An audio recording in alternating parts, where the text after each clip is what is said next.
सबसे पहले बात करें सुप्रीम कोर्ट का सुपर टैक्स केस के समाअत रोजाना की बुनियाद पर करने का फैसला। सुपर टैक्स केस की समाअत करने वाला बेंच टूट गया। जस्टिस अमीनुद्दीन ने रिमार्क्स दिए। Justice Aamir Farooq Islamabad high court में मामले पर फैसला दे चुके हैं। जस्टिस आमिर फारूक केस नहीं सुन सकते। अदालत ने केस की समाअत ईद उल फितर के बाद तक मुलतवी करने की इस्तदा मुस्तरद कर दी। स्टेट बैंक की मॉनेटरी पॉलिसी कमेटी का इजलास आज होगा। मॉनेटरी पॉलिसी कमेटी शरह सूद में कमी या बरकरार रखने का फैसला करेगी। स्टेट बैंक की जानिब से आइंदा 2 माह के लिए मॉनेटरी पॉलिसी का ऐलान किया जाएगा। हमजा गिलानी हमारे साथ मौजूद हैं। हमजा, क्या तवक्को की जा रही है मॉनेटरी पॉलिसी के हवाले से? देखें, मुआशी माहिरीन और बिजनेस कम्युनिटी की अलग अलग आरा है। मुआशी माहिरीन ये कहते हैं कि जिस तरीके से सरकारी अदाद-ओ-शुमार महंगाई बढ़ने की रफ्तार के सामने आए हैं, 9 साल की कम तरीन सतह यानी 113 माह की कम तरीन सतह पे महंगाई बढ़ने की रफ्तार आ गई है, 2% से भी गिर गई है। तो कभी इम्कानात इस बात के हैं कि शरह सूद को कम किया जाएगा। 12% पे इस वक्त शरह सूद है। 50 बेसिस पॉइंट की तवक्कात लगाई हुई है मुआशी माहिरीन ने, इक़्तिसादी माहिरीन ने, क्योंकि उनका ये कहना है कि अगर ज़्यादा बड़े पैमाने से अगर शरह सूद में कमी कर दी जाएगी तो फिर इम्पोर्ट बिल बढ़ेगा और इससे रुपया जो है वो डिवैल्यू हो सकता है। बिजनेस कम्युनिटी की भी यही आ रहा है कि 50 बेसिस पॉइंट या 100 बेसिस पॉइंट कमी की जा सकती है। वैसे तवक्कुआत तो फेडरेशन चैम्बर ऑफ कॉमर्स ने, कराची चैम्बर ऑफ कॉमर्स ने और दीगर मुल्क भर की बिजनेस कम्युनिटी ने 500 बेसिस पॉइंट की कमी का मुतालबा किया है। यानी उनका ये कहना है कि शरह सूद को सिंगल डिजिट में लाया जाए। बहरहाल सरकारी अदाद-ओ-शुमार के मुताबिक और इंटरनेशनल प्राइसेस जिस तरीके से पेट्रोलियम मसवाद की गिर रही हैं, तो ये कभी इम्कानात हैं कि इस बार जो मॉनेटरी पॉलिसी में ऐलान किया जाएगा उसमें शरह सूद कम हो सकती है। इजलास शुरू हो चुका है। स्टेट बैंक ऑफ पाकिस्तान में मॉनेटरी पॉलिसी कमेटी बैठी हुई है, अदाद-ओ-शुमार का जायजा ले रही है। उसके बाद governor state bank Jameel Ahmed बजरिया एलामिया जो है वो आज नई मॉनेटरी पॉलिसी का ऐलान करेंगे। 2 माह के लिए IMF और मुआशी टीम के दरमियान एग्रीकल्चर इनकम टैक्स पर मुज़ाकरात। ज़राए के मुताबिक आर्मी बैंक ऑफिस में सूबाई हुकाम, वज़ारत ख़ज़ाना, FBR के अफराद शामिल, वज़ारत तमरीन, नापरा हुकाम गर्दिशी कर्ज और टैरिफ रीबेसिंग पर वफ़ से बातचीत करेंगे। इसी पर मज़ीद बात कर लेते हैं। मुदस्सिर अली राना हमारे साथ मौजूद है। जी मुदस्सिर, बताएगा आज पर मुज़ाकरात होंगे, क्या एक्सपेक्टेशंस आप देख रहे हैं? जी, पाकिस्तान और IMF के दरमियान आज इंतहाई अहम मुज़ाकरात होंगे और जो दस्तावेज़ हैं उसमें बताया गया है कि 5 अहदाफ पर मुआशी टीम और IMF वफ़द के दरमियान मुज़ाकरात होंगे।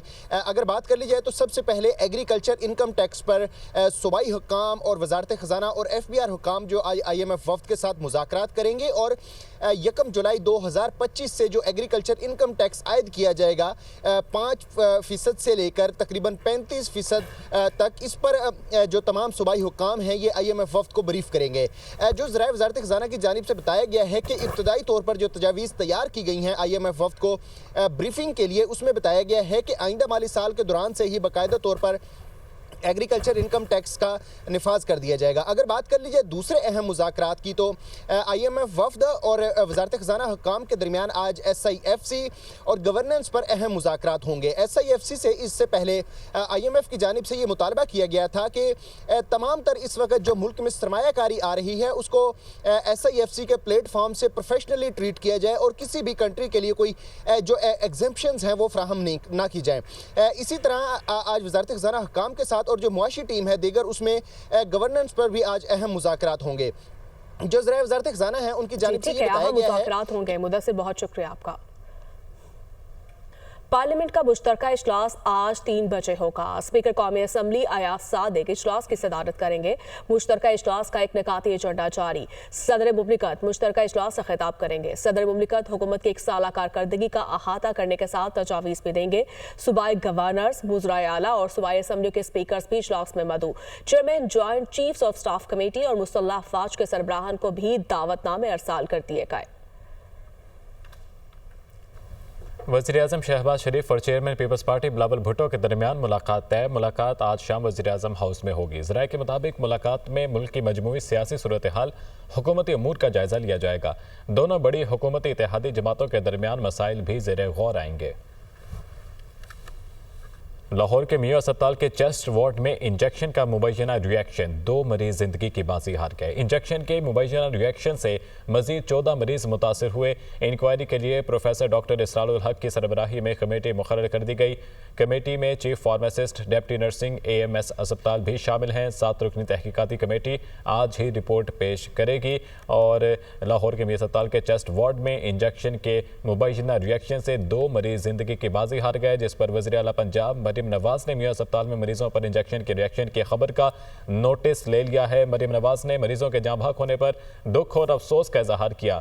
सेक्रेटरी स्पेशलाइज्ड हेल्थ केयर से रिपोर्ट तलब की है। मरीम नवाज ने मरीजों के बेहतरीन इलाज का हुक्म दे दिया। कहा, इंजेक्शन के रिएक्शन के वाक़े पर गहरी तशवीश है। गफलत के जिम्मेदारों के खिलाफ सख्त कार्रवाई की जाए। बात करेंगे पेशावर हाई कोर्ट में PTI रहनुमा फैसल जावेद का नाम पासपोर्ट कंट्रोलर से निकालने की दरखास्त पर समाअत। डिप्टी अटॉर्नी जनरल ने कहा, 2 माह पहले तफसीलात फराहम की, लेकिन ये इन केसेस में पेश नहीं हुए। दरखास्त गुजार इन केसेस में मफरूर है, इनके खिलाफ वारंट गिरफ्तारी है। अदालती अहकामात मानने गिरफ्तार करना होता तो एयरपोर्ट से कर लेते। जस्टिस वकार अहमद ने रिमार्क्स दिए, डिप्टी अटॉर्नी जनरल साहब, आपने भी तो नौकरी के हिसाब से मुकदमात बनाए हैं।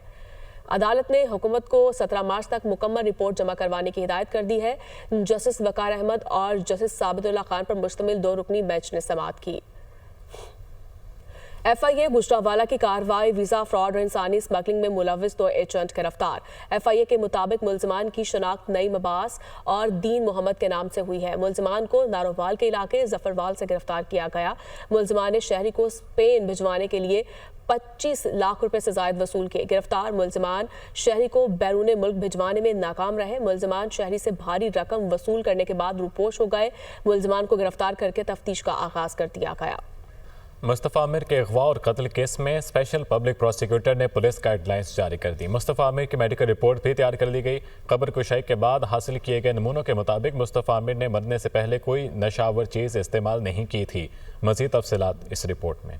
मुस्तफ़ा आमिर कत्ल केस, मुल्ज़िम अरम खान और इसके गैंग के खिलाफ घेरा तंग। महकमे प्रोसिक्यूशन ने इन्वेस्टिगेशन को अहम टास्क सौंप दिया। पुलिस गाइडलाइंस के मुताबिक मुल्ज़िम अरम खान के कब्जे से मिलने वाली तमाम अशिया बगैर किसी ताख़ीर के फॉरेंसिक मुआयने के लिए भेजी जाएं। मरकजी मुल्ज़िम अरम खान के करीबी अफराद की सरगर्मियों का जायजा लेकर मुकदमात दर्ज किया जाए। निजी हाउसिंग सिक्योरिटी के सरबराह और मालिक मकान से भी मुल्ज़िम अरम खान की गैर कानूनी सरगर्मियों की तफसीलात हासिल की जाएं। मुल्ज़िम अरम खान की सरगर्मियों के बारे में मकामी इंटेलिजेंस यूनिट, गजरी और दरख्शां थानों से मालूमात ली जाए। मुल्ज़िम के वालिद से तहकीकात और इसका क्रिमिनल रिकॉर्ड चेक किया जाए। ये टास्क भी दिया गया कि मुल्ज़िम अरम खान की रिहाइशगाह से मिलने वाले ममनू असला, walkie talkie, digital safe locker और 2 शनाख्ती कार्ड से मुतालिक तहकीकात की जाए। मुल्ज़िम के कलदम तंजीमों से ताल्लुक से मुतालिक भी तहकीकात की जाए। मुल्ज़िम अरम खान के करीबी अफराद का कलदम तंजीमों, मनशियात डीलर और रियासत के खिलाफ सरगर्मियों के हक़ाइक़ जानने के लिए हसास इदारों से रब्ता किया जाए। मकतूल मुस्तफ़ा आमिर की वालिदा से तावान की रकम मांगने वाले मुल्ज़िम का फ़ोन और वालिदा के फ़ोन को केस प्रॉपर्टी का हिस्सा बनाया जाए। मुल्ज़िम अरम खान मकतूल मुस्तफ़ा के बैंक अकाउंट्स, फोन डाटा और ट्रैवल हिस्ट्री हासिल की जाए। मुस्तफ़ा आमिर की मेडिकल रिपोर्ट भी तैयार कर दी गई है। मुस्तफ़ा की खबर कुशाई के बाद 11 नमूने लिए गए थे, जिनमें किसी भी नशावर चीज के शवाहिद नहीं मिले। ये report industrial analytical centre Karachi university ने तैयार की है।